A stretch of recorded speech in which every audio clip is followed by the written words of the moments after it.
regular deep dive into recent reports on climate and energy. I'm Luke Benzel, recording today on Wurundjeri land, and I'm joined, as always, by my two co-hosts. Global Vice President for promoting the Patreon at the Let Me Sum Up podcast, Frankie Muscovich. Hello, Frankie. Good evening, Luke and Tennant. Delighted to be with you from Gadigal country this evening. And as I want to spruik our wares on this here pod in Patreon land, can thoroughly recommend our recent BOCO on staring into the abyss that is the potentially very divergent futures in the US in the lead up to their election. And also interested to report the at least interim results of a survey of our super summer-uppers when we asked them, are they also US politics tragics like us? Like, there were very mixed views from that group. There are about half of them that are like, yes, keep the sweet, sweet BOCO coming, brat summer, it's all there.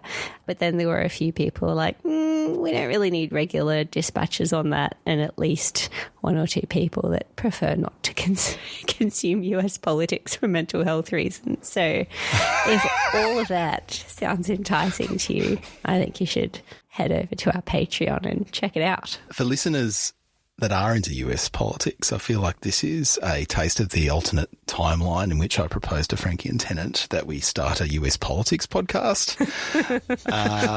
An underserved market. Yes, that's right. So you can get into that over at patreon.com/let me sum up. Or if you're already on Apple Podcasts and you don't need another login in your life, you can support the show and access the bonus episodes over there as well. But I should say we are also joined by a man so profoundly disappointed that Australia's carbon leakage review hasn't been released yet that he has started going around saying that CBAMs are stupid anyway and he doesn't know why people keep going on about them. That man, of course, is Tennant Reid. G'day, Tennant. I don't know why you felt the need to go into sheer fantasy at this point. CBAM knows I'll never quit you, CBAM. So which stage of grief do we think this is, Frankie? Oh, it's definitely still denial. I don't think he's moved off of stage one yet. This isn't a stage of grieving. This is a stage of being stuck in the car, asking, are we there yet? Are we there yet? As the road trip stretches on and on. But sooner or later, this car's going to stop. And when we get out of the car, we're going to look in the boot and we're going to find that there is indeed a second paper of the carbon leakage review. And I am confident it will be a paper worth reading for this very podcast. What is the appeal to the various people in control of the release of this paper at this point? Like, throw some candy into the back seat because Tennant's getting increasingly rambunctious about that. I will just say my pitch for getting on with it is that the issues involved are quite complex. And if one is going, for instance, to pursue any version of a carbon border adjustment mechanism, that is a thing that takes a lot of consulting on and design and iteration. And the sooner you get going on that, the sooner problems can be identified and fixed. And isn't everybody's life better with problems identified and fixed? So your pitch is what we need in our life is more consultation, and there are inevitably problems that will need to be fixed, so we better get started. Spot on, Luke. All right. That's a strong case. We'll see where we are in a couple of weeks. But on this week's show, we take a look at a quarterly essay that recaps the dire implications of failing to cut emissions and takes aim at our political leaders for not rising to the moment. But first, last month the UK held their general election, and it was a landslide victory to Labor after 14 years of Tory rule. New UK Prime Minister Sir Keir Starmer has committed to making Britain a clean energy superpower, with a new state-owned energy company, Great British Energy, at the heart of his plans. So, Tennant, what do you reckon? Should Chris Bowen be suing UK Energy Secretary Ed Miliband for copyright infringement over all this clean energy superpower rhetoric? Well, it does seem like everybody wants to be a superpower these days, and Britain's days of being even a great power in many senses do seem to be behind it, but maybe not. There was a lot of climate stuff and energy stuff in the Labor platform. It is worth remembering, though, that despite in the 14 years turn to what is all this green stuff anyway from the Sunak government, there was a lot of continuity and a lot of like a legacy of policy that will be continued, including very strong national emissions targets for 2030, a strong legislative framework around pretty excoriating review of progress against those targets by the Climate Change Committee, and a strong system of carbon pricing, including a locked-in move to adopt a carbon border adjustment mechanism over the next handful of years. But there's a bunch of new stuff as well under the new government, including, well, I mean, what aren't they doing? They've headhunted the chair of the Climate Change Commission to go and head up a new mission control for the clean energy revolution and getting Britain back on track. GB Energy, Great British Energy, has been a huge totem of the Labor policy suite. I don't know how big a deal it will actually wind up being. It's got a lot of jobs to do, and some of them are hard and maybe contradictory jobs to do. Well, not a huge amount of money in the end of the day. Like it's £8.8 billion over 5 years, I think. Yes. Very hard to do. Yes. The scale of transformative investment needed with that quantum of funding, remembering size of the population in the UK, the scale of the task. I just think lots of hype. The money that's been pegged against this, you would think, is not commensurate with the challenge on its own. So I don't know. I wasn't following this closely. I think it's interesting that they've run on such a sort of nationalistic platform around public-owned energy. It's a different dynamic than here for sure. Well, is it? Is it a different dynamic? Because in Victoria, people went wild at the 2022 election for the revived State Electricity Commission. And at the federal level, the federal opposition seems to think that public ownership is not just a sad necessity of having to push an unbelievably expensive investment that no sane private company would put a single dollar of their own at risk for, but actually something that people will be enthusiastic about. And they may well be right on the public ownership piece of it being a source of enthusiasm. This GB Energy, it's got a mandate to help make the UK a world leader in floating offshore wind, nuclear power and hydrogen, which are all actually very expensive things that it doesn't have a huge amount of money to contribute to, but it's also meant to be making energy cheaper for everybody.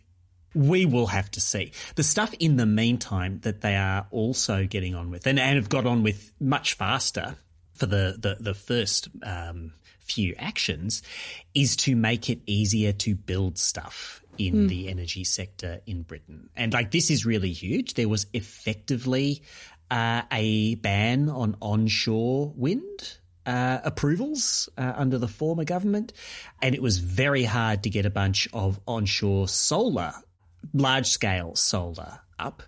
And there is a YIMBY turn to the whole of the Starmer government approach. A lot of keenness to get building, and they're certainly lifting the barriers to building big energy stuff. I'm sure there will be some backlash to that, to all the elements of that, but it is a big deal. The offshore side of things will no doubt, offshore wind, fixed and floating, will no doubt be offshore wind already a big deal for the UK, but making it easier onshore is pretty important to unlocking the UK's potential.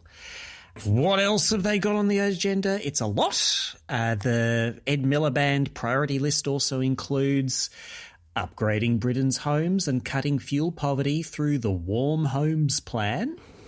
Yeah. Australia might need a Cool Homes Plan. Well, it depends on where you live, I guess. But I think it's an encouraging sign. I mean, like the UK also through COVID, as a part of their response to that, especially across the EU as well, you saw this renovation wave as a stimulus response to COVID, which we unfortunately failed to replicate here in Australia. But a push on insulation of homes happened really broadly across the EU and in the UK initially as well. So it's good to see that highlighted here. But it's also, I think it's not just confined to insulation, although that's definitely where the emphasis is. So it's looking at grants and low interest loans, also for solar and batteries and I think for heat pumps as well, if I'm right. It seems like, at least on the face of it, the newly elected government's given up on the idea of like hydrogen for homes. But which the outgoing government had all but given up on too. Yeah, yep. By the end, sense prevailed. They've had the highs of hydrogen enthusiasm, and they're pretty much at the nadir of residential hydrogen despair now. Or moving on. Stages of grieving you were talking about, Luke, much more appropriate for that stuff than the eternally buoyant concept of border adjustment. Well, it's interesting in terms of that residential transition, and there seems to be a strong preference from the Starmer government not to ban stuff. There doesn't seem to be any interest in doing what the German government attempted relatively recently, which was to phase out gas boilers in homes. It seems to be like the Muscovich painted a hurricane of carrots sort of descending upon the good burgers of cities and towns across the UK. It's clearly a winning strategy, Luke. But, there's all this detail. There's so much going on in the UK, but one of the things that caught my eye that is on the agenda for the next year or so is that, like some other places around the world, government's carbon budget delivery plan has been chucked out by the High Court very, very recently in May 2024. They said it was unlawful and did not adequately set the UK on a path towards net zero. It's the second time this has happened. Obviously, it was the previous government's net zero strategy that was chucked out, but the incoming Starmer government has it on their to-do list to come up with a new one that is more credible. So it'd be fascinating to watch the progress of that. Yeah. And the advice from the Climate Change Committee is UK not on track. They've got a lot to do across most of the indicators that the CCC has identified, and they will be busy. They're in the announcing things phase right now, and the stroke of a pen remove some of the restrictions that were the least defensible. It's all uphill from here. The really heartening thing I took out of watching the UK election play out was that you saw in the last year or so of the previous government there, Rishi Sunak really gave into a push from a small but influential group of conservatives that was very much about what is this whole net zero thing? Do we really need to focus on that so much? And they really did pull back from some commitments. And I think this result, and of course there are other things at play here, but I think maybe one of the things you could could take away from it. Concern about climate change is very broadly held in that community, and there were limited to, almost no votes to be gained by having that kind of anti-climate platform. I think it's definitely fair to say that there was a curiosity about whether they could start a culture war over climate stuff, and they played footsie with that idea. They did. I'm not sure how much we can draw from the UK election result about, whether that's something that could have some traction in the UK at some point in the future. I think the election result mainly says how profoundly they were sick of the Tories. Yes. After 14 years, and in particular after a completely shambolic 3 or 4 years coming out of the COVID years. Yes, but also up until that last point in that government, I mean, the Tories had actually been quite forward-leaning on climate earlier in their terms. There's been a much longer period of bipartisanship generally. You're joining Tenants Bring Back Boris coalition. I wouldn't go quite that far, guys. It's easy being green. That's what Boris said. He had the courage that none of you have to say Kermit the Frog was wrong. I was just pleased to see that, as you sort of said, that sort of flirting with culture wars that didn't seem to get a lot of traction over there, in and amongst all the other things. They've settled back onto a path of more ambition. Yay for climate ambition. Huzzah. All right. Shall we chat about a report? Is it a report? Does it qualify as that? That's true. Ooh. Shall we chat about an essay? That sounds better. Let's noodle on an essay. Let's muse.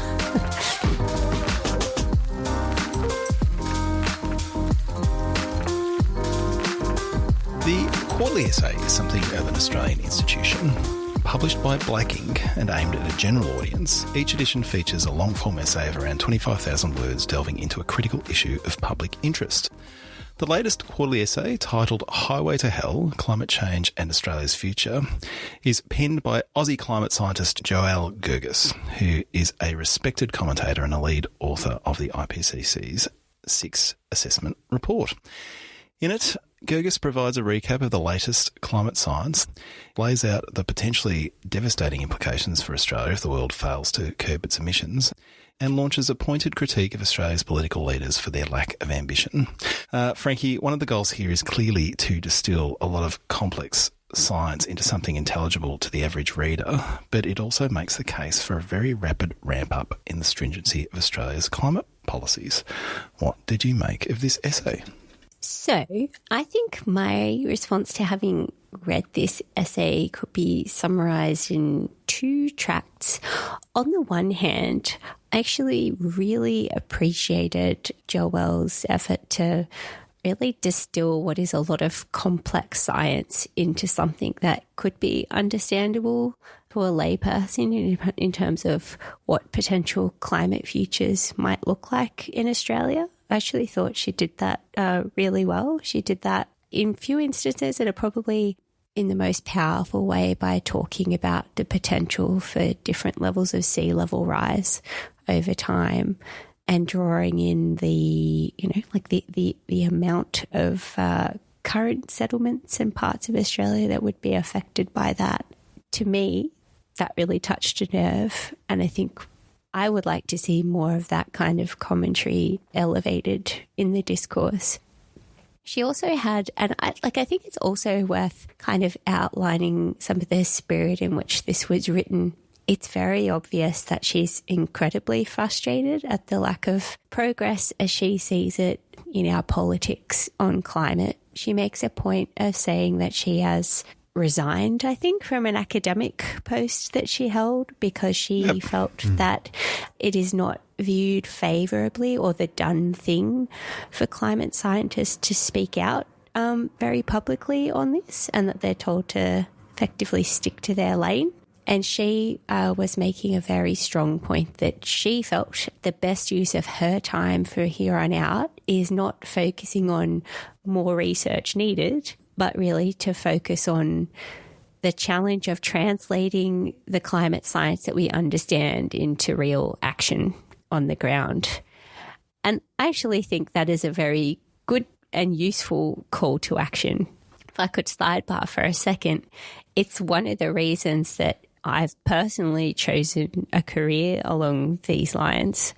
I had a thought a while back, I don't know if I've ever told you guys this, but I was flirting with the idea of going to do a PhD, and I'd spoken to some of the climate change science centres in the universities because I had a background in more technical CFD modelling and stuff, and it interested me on an intellectual basis. And I thought actually a lot of where the challenge lies and the focus needs to be is on getting policies that work and convincing people to come along that journey. So I guess that sentiment really resonated with me. She also has some very pointed things to say about the extent to which she thinks our politics is influenced by the fossil fuel industry. Then just getting to the other track of my response to this, while she has, an amazing grasp and ability to explain what the science could look like, in sort of real simple terms for an everyday Australian, I think when it came to her critique of politics and how that sort of theory of change needs to play out, felt like it was very oversimplified and probably didn't deal with the different dynamics there and the same nuance that she's certainly able to bring to those questions around science. So that's where this fell down a little bit for me, or a lot in some cases. She's clearly very frustrated and angry, as I think is justified when you're looking at the realities that might be facing us all and wishing that we were going further and faster. I suspect our common reaction to some of what she had to say, though, on the politics, which is, stuff them all. We've just got to elect people that will do the things that need doing, which is price carbon and go gangbusters on renewables. Yeah, I think that her arguments on that side of things, including critiques around carbon sequestration, carbon credits, were sort of quite overly simplistic. And yeah, I'm sure you guys had some thoughts along those lines as well. Yeah, I definitely do. But I suppose, to open on some of the strengths that you mentioned, Frankie, I think you're right. I think where this essay is at its strongest is in its articulation of the potential impacts of dangerous climate change, particularly on Australia. Yeah. And while there's not a lot here that is particularly surprising for those of us that are steeped in this stuff, it's important to note we're not the audience. She is speaking to the many Australians that understand climate change as a thing, but don't regard acting on it as something that is especially urgent or that particularly radical action is warranted. And while, at times I think the essay falls into a bit of a blizzard of numbers, one of the things she really works hard to do is to ground it in things that are relatable to the average punter. She talks a lot about recent natural disasters, the Black Summer bushfires and the Lismore floods. And where she is describing future impacts, like I think you referenced sea level rises, Frankie, she actually names specific suburbs and talks about the impacts on them to bring her point home. And I think those parts of the essay really land. Yeah, I was just, I wish we were talking about this before recording the pod, the format of reading quarterly essays, whether you're doing it on a Kindle or in a book, makes it a little harder to take notes and highlight as you go. I listened to this quarterly essay on Audible. Oh, I didn't know you could do that with quarterly essays. Very novel experience. It was actually a very pleasant way of consuming content for the pod.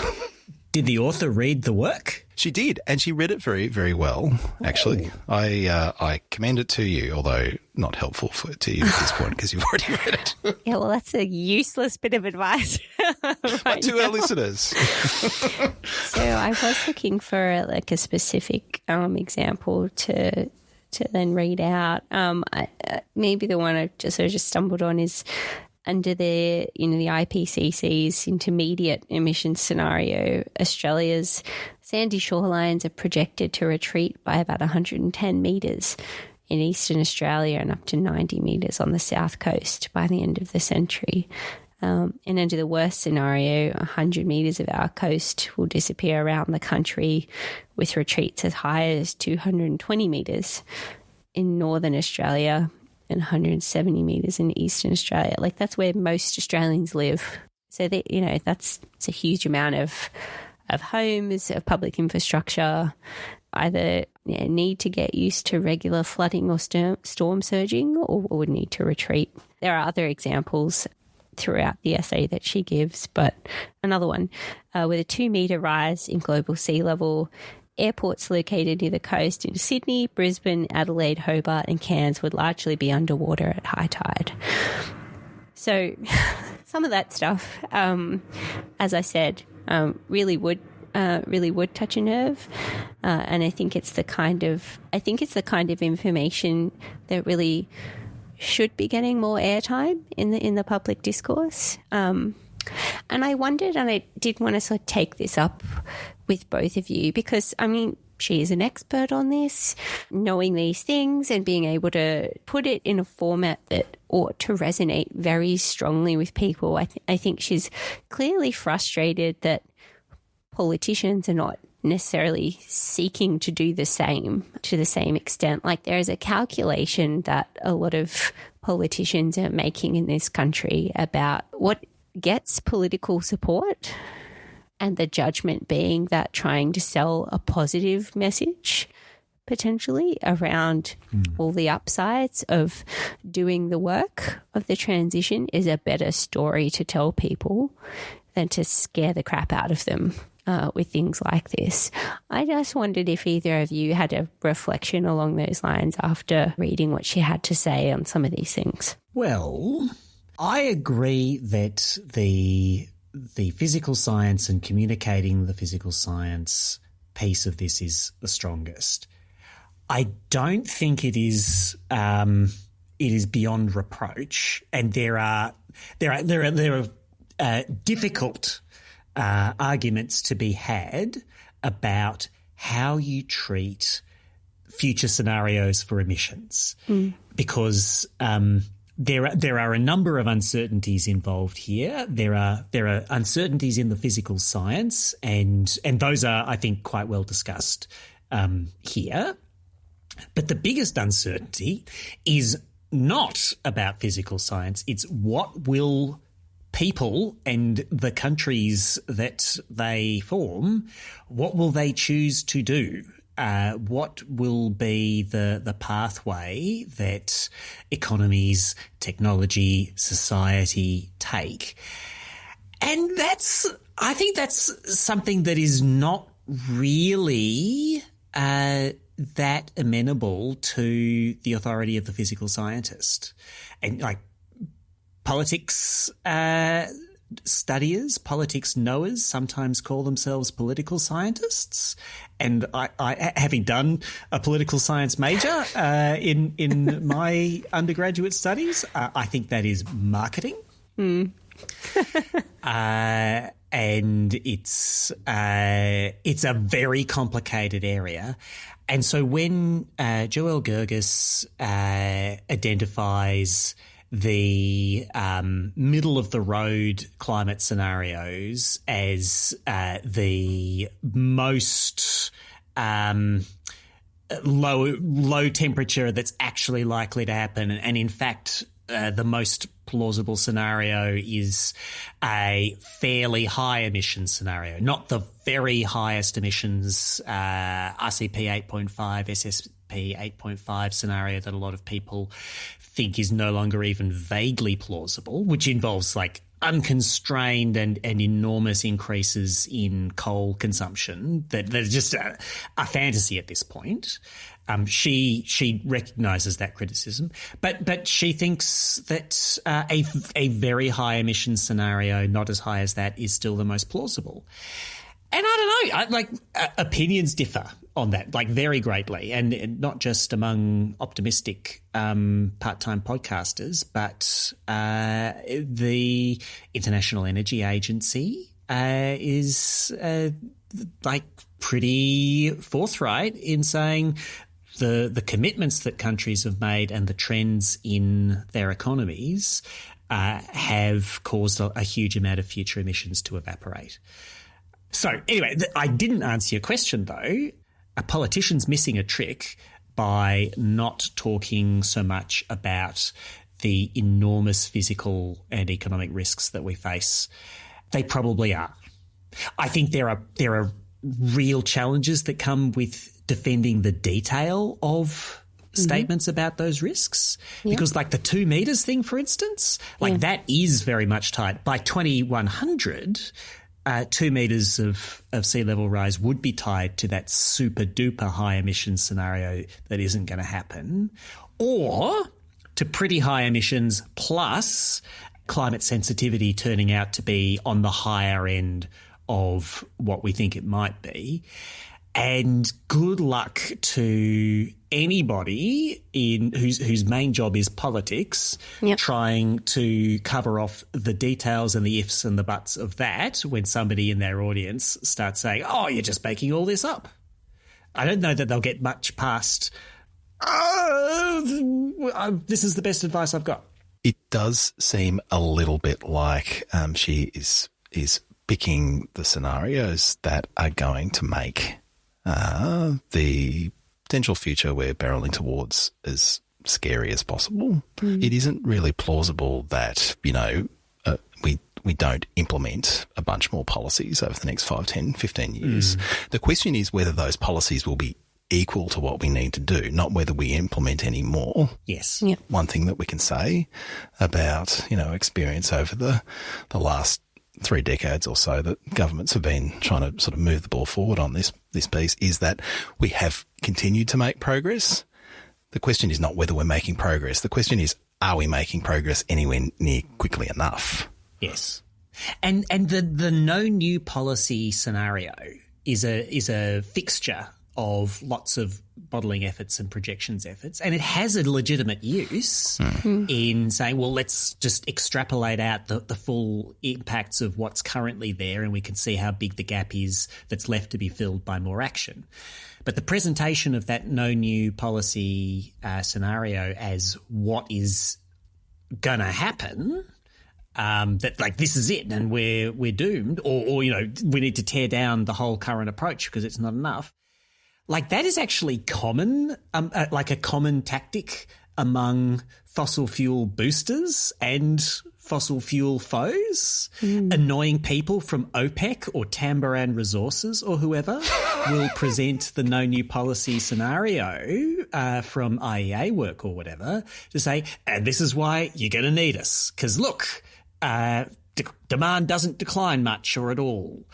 And it's not true. I don't disagree with anything you guys have just said there. I think the little asterisks I have around that, and is a little throwback to the last paper we did on tipping points, which is that there is some uncertainty around the interaction of tipping points.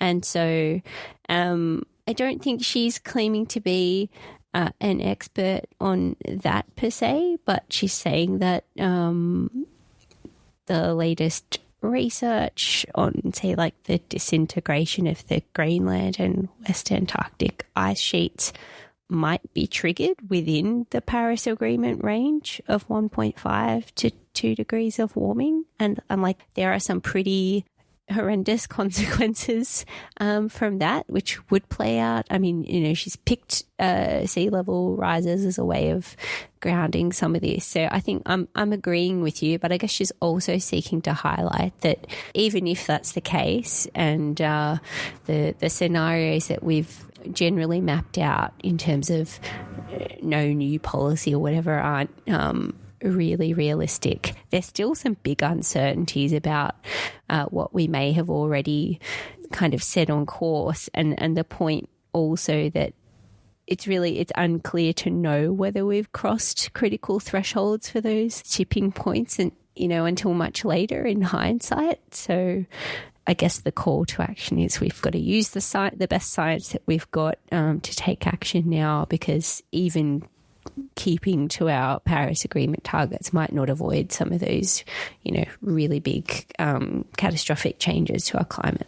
I reckon people like us can look through this and look at particular ways that particular data points are being presented and, critique, the exact fashion in which she's done that. Yes, we can. We can. And we may continue to do that. I think Tennant's got another 14 points to work through.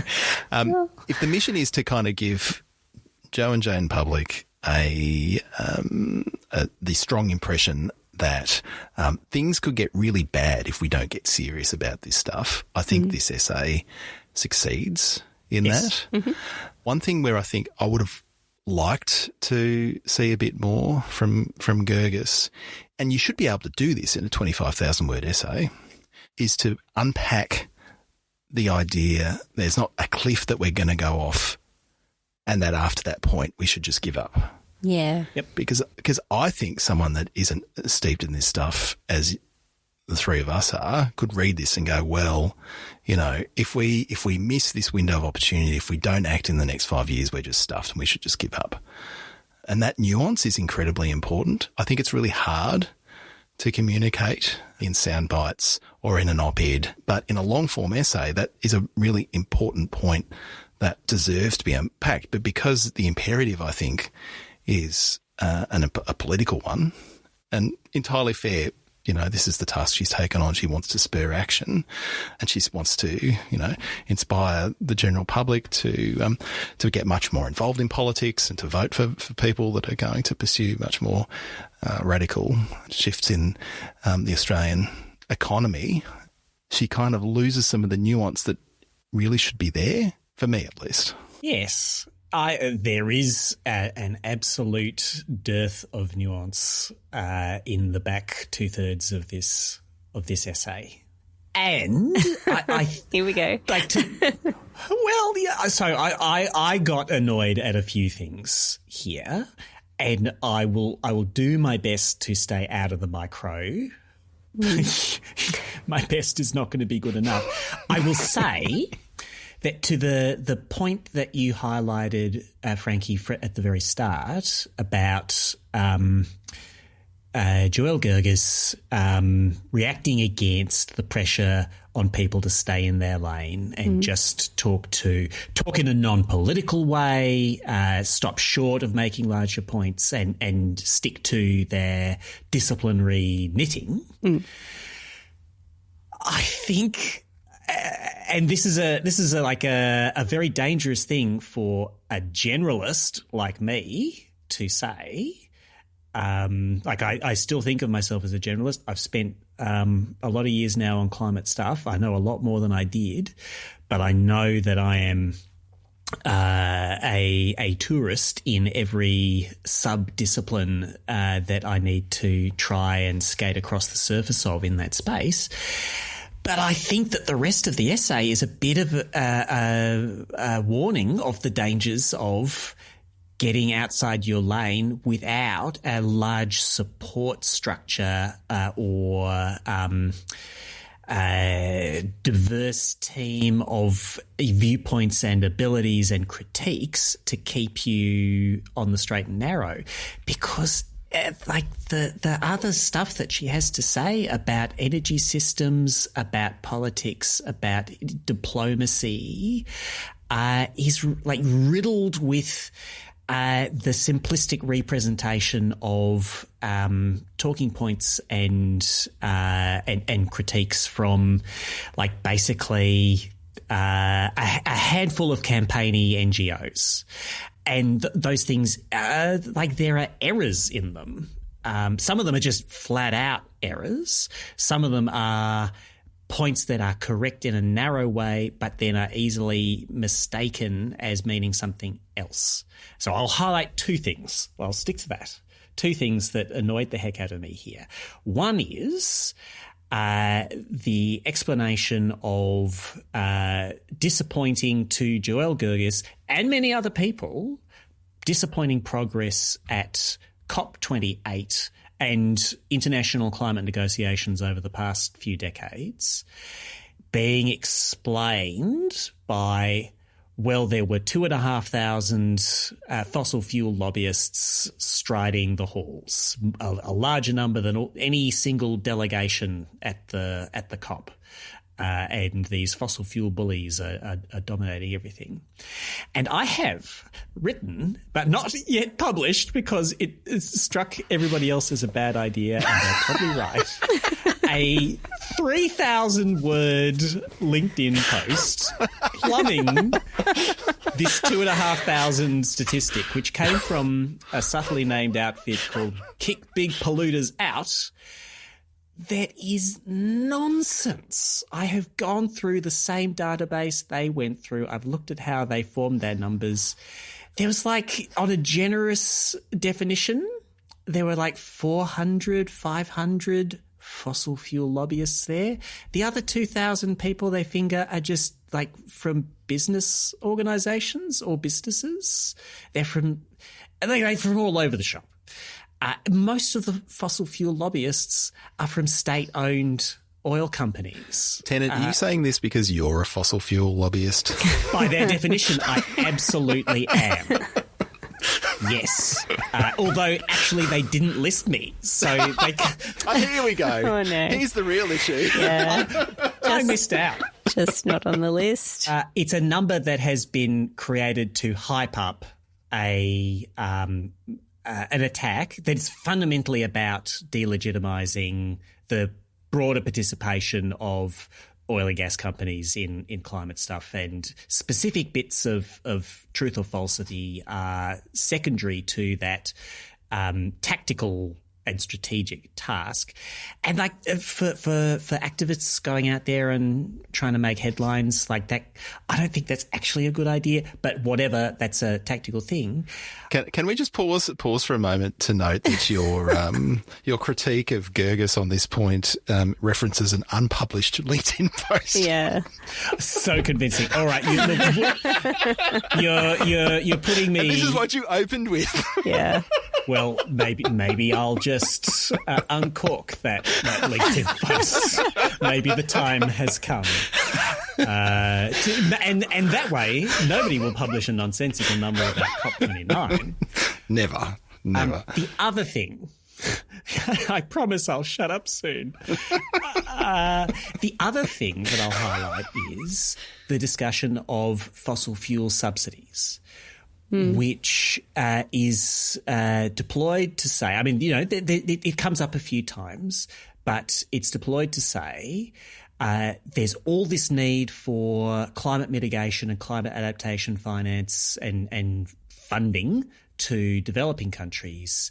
And look, the IMF says that there's $7 trillion a year of fossil fuel subsidies.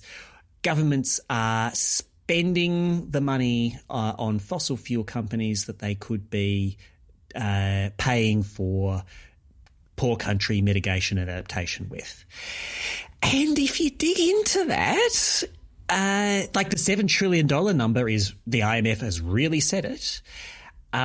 But they also say, and this is discussed a little bit, but the conclusions are not really drawn properly in this essay. The vast majority of that money is tax revenue not collected, not taxes raised from other purposes that are actively spent on subsidising fossils. And most of the money not collected is from users of fossil fuels. This is not the case that $7 trillion a year is being given to fossil fuel companies. And most of the spending or foregone revenue is in developing countries. So if you got the impression out of this that like America and Europe and the UK and Australia could take money that we're wasting in our budget on giving away to fossil fuel producers and cover the bill for climate justice, like that would not be at all helpful to you in actually getting anything done. And the fossil fuel subsidies story is complicated and it's fraught because the people who are being subsidised are energy users of different sorts. In other countries, it's like mass market, petrol buyers. In Australia, the biggest locus of it is the diesel rebate that is claimed, yes, by big miners, yes, by agriculture, yes, by transport and logistics and like big trucks delivering stuff across long distances. It's like people will feel it if you take that tax subsidy away, and like that's a. You can understand why governments have been nervous about that kind of thing when they've thought about it at all. I have a related example, which goes to one of the deficiencies I saw in the essay around kind of her grappling with the complexity of political processes. So one of her central points, perhaps the central point, is that Australia and indeed the world needs to get out of the business of opening new fossil fuel fields. I want to make it very clear that is a super reasonable position to hold. It is a logical position to draw from the science and a position that I personally have a great deal of sympathy for. So if we accept for a moment that no new coal or gas is a reasonable proposition, the critical question becomes, well, what is the political process that gets us there? And this is where the essay totally falls down for me, because the reality is this is quite a radical shift. It's not a radical shift for a climate scientist. It's probably not that radical a shift for people listening to this podcast, but for the vast majority of Australian voters, would be a very big deal. And she frames it in really simple terms. She says, if we're serious about becoming a clean energy superpower, we know Australia can be, our political leaders need to be brave enough to do the right thing and stop approving any new coal, oil and gas projects. So her analysis is effectively that mainstream politicians just need to grow a spine and do the right thing. And I'm all for politicians with stiffer spines that are ready to make the case for action and win over the public. But just relying on that and just sort of treating it as a binary choice that you can just flick a switch on strikes me as like an action hero view of the political process. And in a democracy, the way that we make progress is it's much more complex. Politicians are there to lead. That's absolutely the case. But they're also constrained by community views. And she quotes these numbers herself. She talks about how 75% of Australians in recent polling are convinced that climate change is real, but only 15% regard it as an immediate and existential threat that needs to be dealt with. And they don't strike me as the kind of numbers that are going to rally around calling time on new fossil fuel exports just yet. So for anyone that is interested in us getting to that point based on the science, then the question to grapple with is not, well, we just need to do it and our political leaders need to grow a spine. It's like, how do you build a resilient political coalition that will back in that kind of transformation? And particularly in Australian context, given our history with this stuff, in the context of a government that isn't just going to get voted out in the next election and see it all just rolled back. And that's the kind of detail I'd be really interested in, and I wish this essay had dug into a bit more.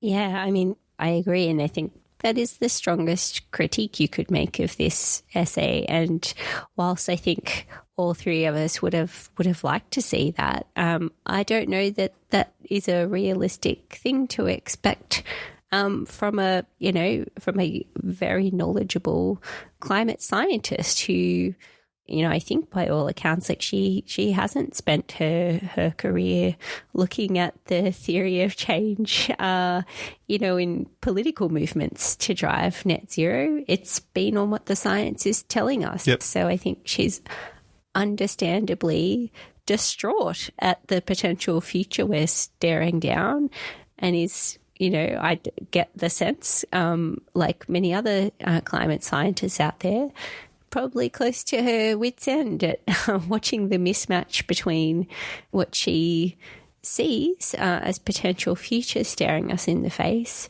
and the slow muddling process progress we're making, towards the kind of policies that we need. But really not having spent time living and breathing how that part of the change-making process really happened. So I just think at the end of the day, that's an unrealistic expectation for from someone of Joelle's background. And it is something that needs to be worked through. I don't really want this that part of the chat to turn into a big critique of all the things Joelle has to say, but I think the companion point to the observation that Australia is and continues to be a big exporter of fossil fuel use is also her contention that biosequestration and the use of carbon credits is basically a waste of time. Just complete fraud seems to be the view on bio. And I'm curious on your take on that. My read on her commentary there was that it seemed to me at least that there wasn't a huge amount of detailed analysis that had gone into it's to the critiques that she brought up around the Australian scheme with ACCUs, and it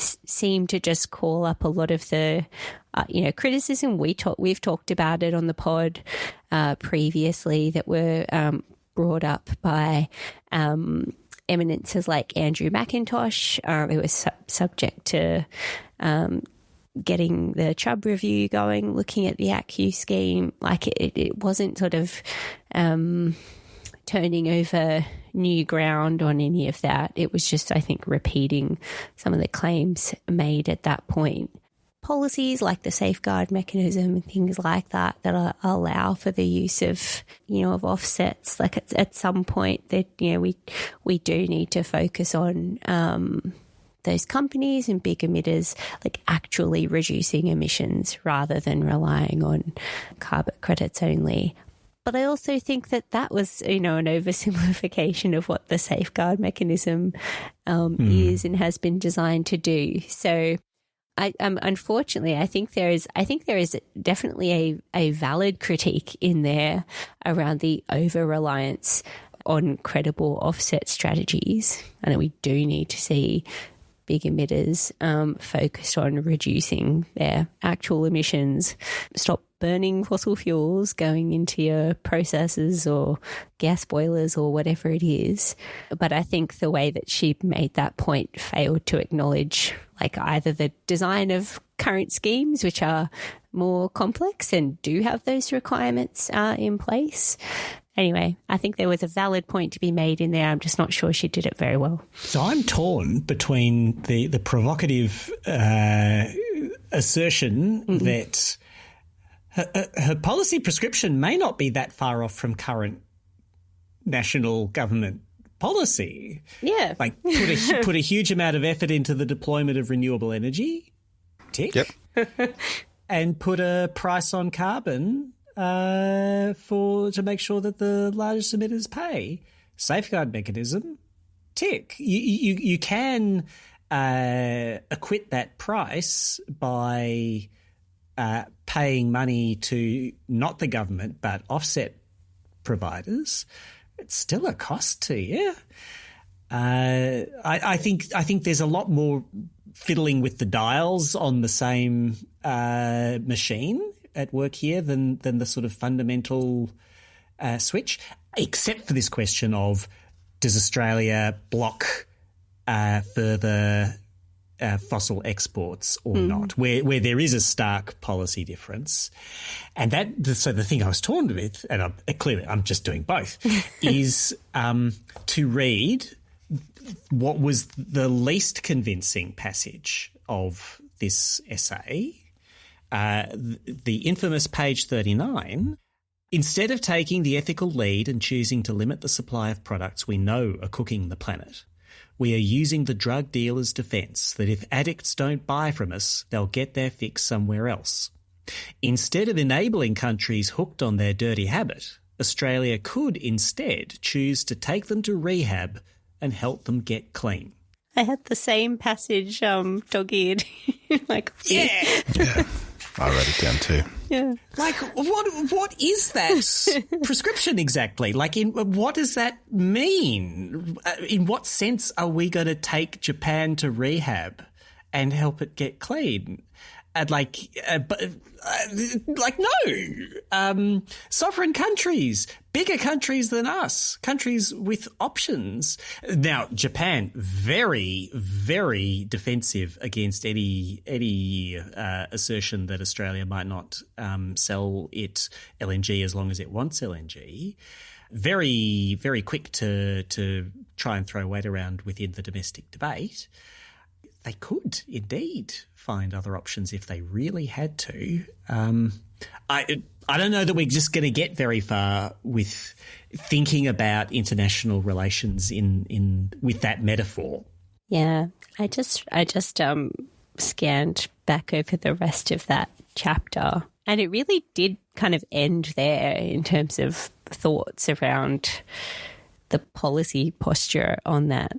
So there's not a lot of what exactly does that mean thinking in and amongst it.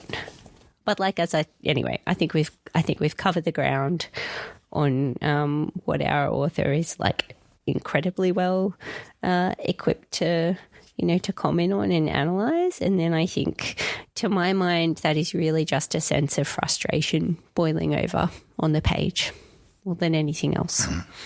And I suppose to give voice to listeners might be hearing this and going, well, the political process and policies usual isn't equal to the challenge. Like, we can't just do things the way that we've done previously.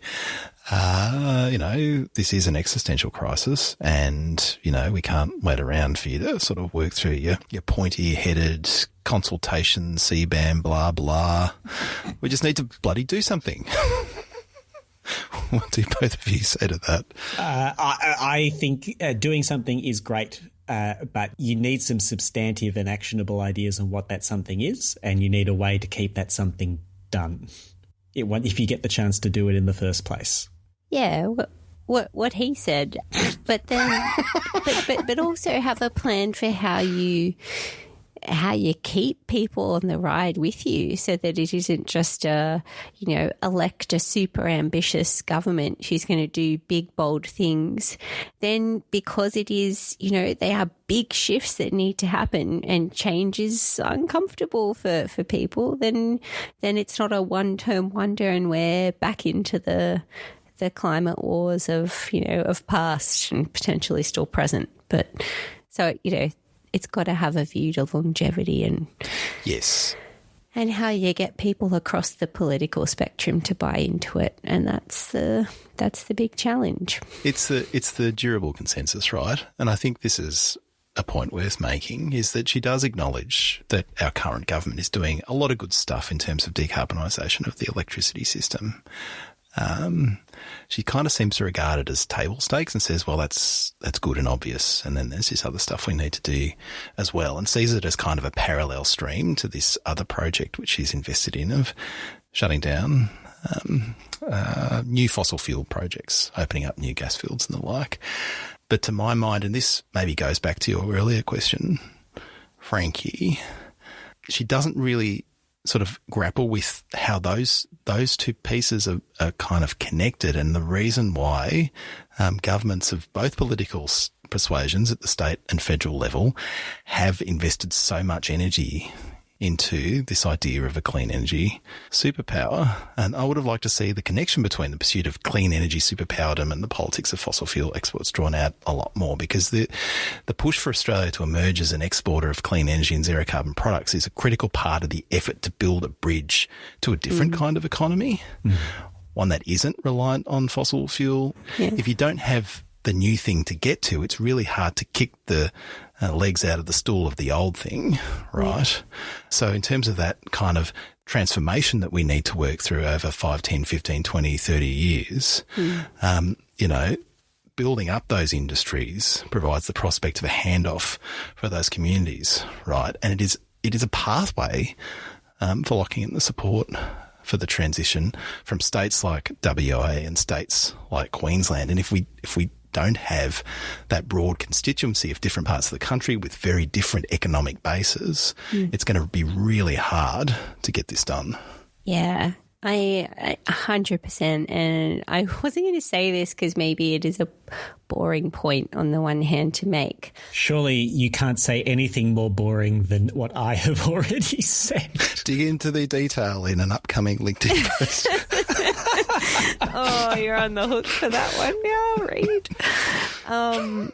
I don't think it's a popular thing to point out how much revenue comes from export of fossil fuels and things like, and just the reality is that money is used for very necessary things like social safety nets, and you know, and those funding needs are not going anywhere anytime soon. So we need a plan for how we're going to, you know, like that ambition is amazing. Green energy superpower, getting revenue from all of the good things that lie in our future rather than the bad things. But that kind of economic transition isn't going to happen overnight. And I think that's potentially also where if you go off and try to do something in a way that is jarring or kicking the stool out from under someone's butt, you risk really losing people in that transition if that means that there's not sufficient funding to pay for, essential services and supports that, underpin the lives of a lot of people. So that's a really boring thing to say. And I remember when we were talking about what's the paper that hasn't been written yet that you want to read, I do keep going back to this. I want to read the sort of, federal budget 2050, budget paper one. Like, what does the balance of our economy look like at that point? Sounds like Ross Garno fan fiction there, Frankie. Yeah, well, I find it highly unlikely that there aren't very good Treasury boffins working away at that right now. I think there are people who would be tasked with looking at what that future looks like. What is the quantum of funding that needs to come from alternate revenue streams to deal with an aging population, all those things. And it's maybe a boring thing to raise, but it's real and it impacts people's lives, and it goes to the piece around having support, across the electorate. So I think we've established, as we said, this essay wasn't written for us. What ungrateful readers we are. I would strike a more conciliatory tone than that and say that, really, I think the first chunk of this essay, which is focused on the things that, Joelle is almost uniquely placed to explain well. Yeah. She does amazingly well. And I really hope that, some of that description around what the potential impacts mean for Australia and that sort of very detailed focus on being specific around different locations is very powerful. And I think that I would hope that is received widely. And I would hope that people who read this essay and are almost certainly alarmed and moved by the first part of it don't come away from the rest of it with the idea that everything is terribly simple. Yeah. But also, of course, it is not enough for grumps like me to say, well, things are very complicated. You can't be paralyzed by complexity, but you need plans that are equal in their detail and their strategy to the realities of the systems that we're trying to influence and improve.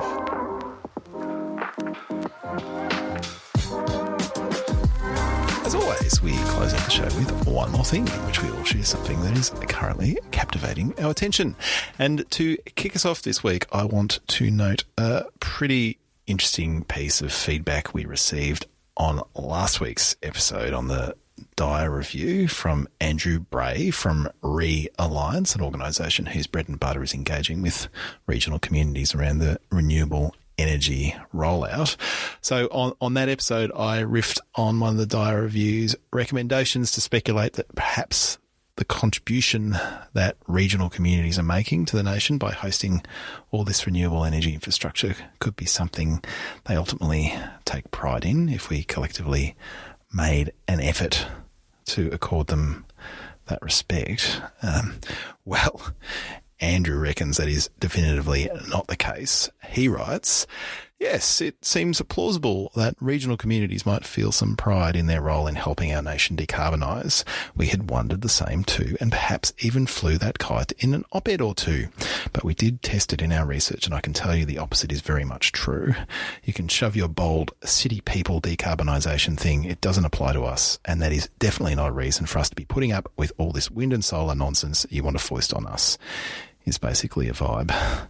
So, Frankie, Tennant, I think the clear message from that is we can shove all that renewable energy infrastructure up our T-shirt, leave us alone. Well, I think it's a good reminder that discourse on the pods needs a reality check. And I was lucky enough to sit in on a presentation from Alliance about the quantitative and qualitative research that they've been doing in regional communities just this morning as we record. And they were really interesting. My notes were slightly hampered by the fact that my computer was seemingly operating on 1% system resources. But broadly, their recommendations were a lot more work is needed to build understanding of the energy shift in communities, that you need to fight rumour with humour, but industry is really badly placed to do that, and NGOs and especially local champions and local leaders, people that are more trusted, that government's not trusted, agencies are not that well trusted, national media not that well trusted. What about podcasters, Tennant? Are podcasters trusted? Well, they didn't talk about podcasters. I think that needs some focus group discussion. Any funders out there? I think we've been the subject of a bit of focus group action by a few listeners over the last couple of episodes on this. I think what I'm walking away from our recent chats, on this with a sense of is that sometimes the concept of engagement has a very superficial meaning to people, which is like, oh, well, I held a forum. We told you what we were going to be doing, and you're still mad at us. I think the concept of very deep engagement and collaboration with communities is something that is clearly eluding us in lots of areas, and is done well elsewhere in parts of climate policy and adaptation. So, I just think we have so much more work to do, and we need to get on with understanding of what great looks like and aim for that. Yeah. Tennant, what have you got? On the note of maybe not so great community engagement, but barreling on through anyway, I want to note the recent approval on an economic regulation basis of the hugely controversial HumeLink mega transmission project. This is the transmission line that would unlock the full, once they exist, capacities of Snowy 2.0, unlock additional renewable generation capacity in New South Wales and enable that energy to be shared between New South Wales and Victoria in particular, but benefiting the whole NEM. A lot of people don't like this project, but after years-long processes leading up to it, I don't want to ping the Australian Energy Regulator too much. They have been doing their best. The process around them that they have to use is not fantastic. But they have said, yes, Transgrid can invest the money that is needed to build this thing, and they can recover that money from energy users over the next probably 6 decades. There are still environmental and planning approvals to come from the federal government and the state of New South Wales, but they're going to happen. This project, as angry as it makes a lot of people, is a big deal in the integrated system plan, and it is one giant step closer to actually happening. Hear, hear. Well, I would say hear. But I think a bunch of people still wish that it either wasn't happening or was being undergrounded, which with current techniques would be expensive enough to make nuclear look cheap. Wow. It's pretty expensive. Frankie, what have you got? Well, we started the episode talking about politics abroad with the UK, but we shouldn't ignore, a little bit of tweaking a little bit closer to home. In the last couple of weeks, we've seen the Albanese government do a little bit of a reshuffle. And as it relates to climate and energy policy, we are bidding adieu for the time being to Assistant Minister for Climate Change and Energy, Jenny McAllister, who has been promoted into the ministry with a new title. She's now a Minister for Cities and Minister for Emergency Management. So I wanted to give a shout out to her for her engagement and leadership on a few really important issues in the climate and energy space over the last couple of years. I think really prominently, she's led the early work on development on a national climate adaptation strategy. She also, at last year's COP, held a leading role in those talks in co-facilitating the outcome on the global goal to strengthen resilience and adaptation. I think she did that together with the Chilean minister. And that was an important recognition of her as a leader in that space and the work that she's been doing. And, of course, I think we wouldn't go without saying she's also had a focus on energy performance and the demand side. I do think it was really significant that in the first really big budget of a new government, her efforts in securing that $1 billion for the Clean Energy Finance Corporation for home energy upgrade funds was a pretty big deal. And I think that also speaks to her abilities and canniness to get things moving in that space. So we will miss you, J-Mac. Without wanting to move on too quickly, I guess we need to see what the new guy looks like. Josh Wilson from WA has taken on the assistant minister role there, although it's still, I think, a little unclear exactly what the scope of his role will be, but we're assuming it's similar to the one Jenny McAllister had. And Luke has checked, and he is not, in fact, the result of a telepod accident involving Tim Wilson and Josh Frydenberg.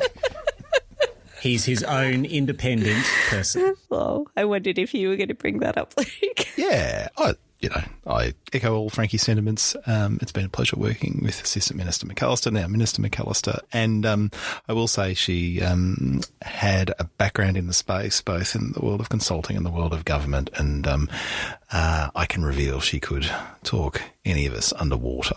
This is true. About any issue related to energy performance, electrification, demand management. It was a pleasure working with her, and we wish her all the best in her new portfolio. So that's our show for today. If you, like Andrew Bray from Realigns, want to take me to task for something I said on this episode of the podcast, like something unkind about carbon border adjustment mechanisms. Yes, Tennant, if you have feedback for me, you can send it into mailbag@letmesumup.net. I don't know why you've just invited correspondence from Tennant, but here it comes. While you dash out that email, which I'll no doubt read out as my one more thing for the next, creating an Inception-like situation on this podcast. Why don't you quickly tell us about our website and what's there? Our website at letmesumup.net is the place where you can find all of the open access episodes of this podcast stretching back more than 2 years. And there's some corkers right there to find, including episodes on the role of carbon dioxide removal, challenges with the decarbonisation of the electricity sector, challenges with the decarbonisation of current gas use. There's so much more to be found at letmesumup.net. Frankie, you complained on our last episode that I never let you talk about the Patreon at the end of the show. Oh. So how about it? Well, I do get to make this pitch in the opener, but then you give me this like conflicting responsibility at the back end to promote the website and then not talk about the sweet, delicious boko that may be accessed if you mosey on over to patreon.com/letmesumup, where you can not only access our I don't know how long we went for, but it was a while. We were talking about the Brat Summer versus Brat President potential future in the US. I have just looked it up. I can report it was 57 minutes there you go. of sweet US political commentary. We could have talked for so much longer. We had to stop ourselves before getting into electoral reform. Thank goodness. But anyway, if you're minded to tell us what we should be doing on Boko, guys are going to have to support us on Patreon before we let you do that. So mosey on over there. Other delicious boko to be consumed includes one of my favourite things where we publish the alternate titles of the episodes that we put out there, which is always hotly contested. And I think it's funny to note that on that recent Boko episode, we invoked family votes for the first time. There were calls for recounts. It was it was a bit shambolic. It may be fitting for an episode on US politics. Thankfully, the Vice President eventually certified the election results on that one, which allowed us to get the episode out. If JD Vance gets his chance, there won't be any end to our episodes on US politics. They will never be certified. It was a lot of fun. So you can check that out over at patreon.com/letmesumup. But for now, for Frankie Muscovich and Tennant Reid, I'm Luke Menzel. Thanks for listening, and we will talk to you again soon. Just as a nice little epilogue, I got a hard copy of this quarterly essay. In the back cover, it has an ad for the next quarterly essay, which is Don Watson on the US election with a picture of Donald Trump and Joe Biden. I was like, oh, someone's in rewrite mode right now. Yeah.